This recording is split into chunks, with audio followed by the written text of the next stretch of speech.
here's the first step in my very first homebrew kit. I'm doing an IPA. Wish me luck. I've got everything sanitized and cleaned.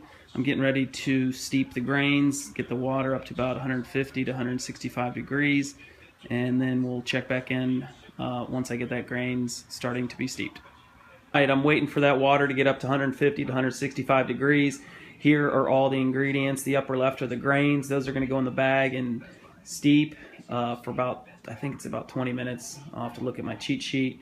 And then you just kind of work your way around to the malt extract, the dry malt, and then the hops about every 20 or 30 minutes. And then the final step is down at the bottom there, which is the yeast. So I will update you once I start adding those upper left grains in the bag for the steeping process. On the right is the fermentator bucket with the stirrer. Everything has been sanitized. The siphon and tube there, that is to drain the water from fermentator buckets to the carboy, I think it's called. I'm sure I'm going to screw up a lot of this terminology. I think brew people get upset when you don't use the right term, pronouncing things like wort versus wort, etc. I don't know if you can see it there. It looks like the temperature is about 165. I'm going to let it cool off a couple of degrees. Then I'm going to throw in the grain bag to steep. Alright, it is at 160 degrees, and now I'm going to drop my bag of grains into the 2.5 gallons of 160 degree water.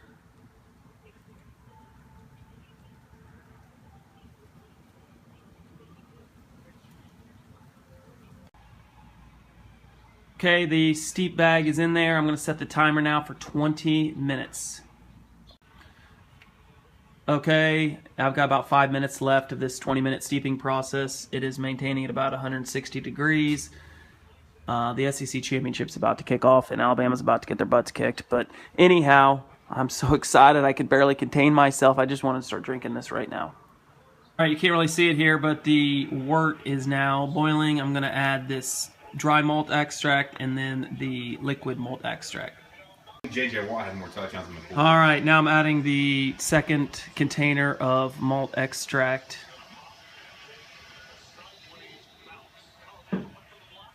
That would be awesome if I dropped my brand new iPhone 6 in this wort.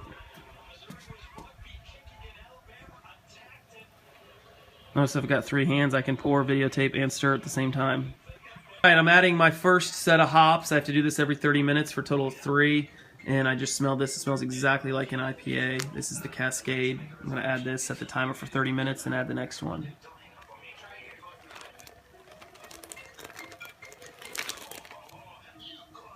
There she goes. All right, it's been 30 minutes. Now I'm going to add the old Christopher Columbus hops, which, by the way, smell delicious but look like rabbit turds.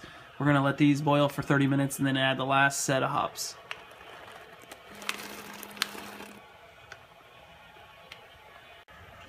Alright, we got about 10 minutes left, and the last hop will be added, and then we are going to quickly cool it down to 70 degrees in the sink filled with ice water, and then we're going to get a OG reading, and then we are going to add the yeast and seal it up in the fermenter and be done. Alright, I'm adding the last Cascade hops, which, by the way, smell delicious and also look like rabbit turds. Then I'm going to terminate the boil. And then we are now cooling the wort down. I keep adding ice into this sink here. I'm trying to get this down to 70 degrees. Once it's down to 70 degrees, we're going to get an OG reading and then throw it in the fermenter here. And then add the yeast, and then we're done. Alright, it was about 95 degrees. Then we added it to the fermenter. Added 2.5 gallons of distilled water. Now I want to get it to 70 degrees, get my OG reading, and then add the yeast, and we are done. But that doesn't help at all. Alright, we're close to getting the SG or OG reading while Chops and my wife talk about breastfeeding. You need to breastfeed. It looks like it's just a little bit north of 1.050. So right now we're at the last step. I'm ready to add the yeast. I've got the yeast here. I'm just going to add this, stir it in, and start the fermentation process.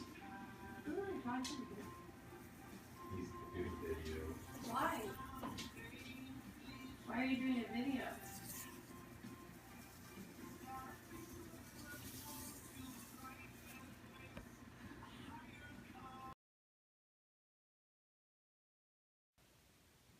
Alrighty, folks, here we are, exactly 42 hours into the process after I added the yeast and sealed off the fermenter.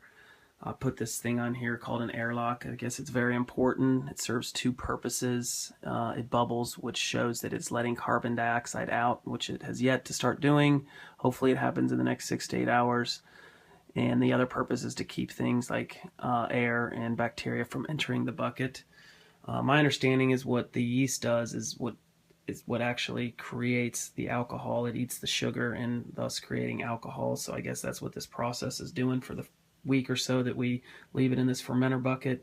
Temperatures at about 64 degrees. We will check in hopefully when the airlock starts bubbling here soon.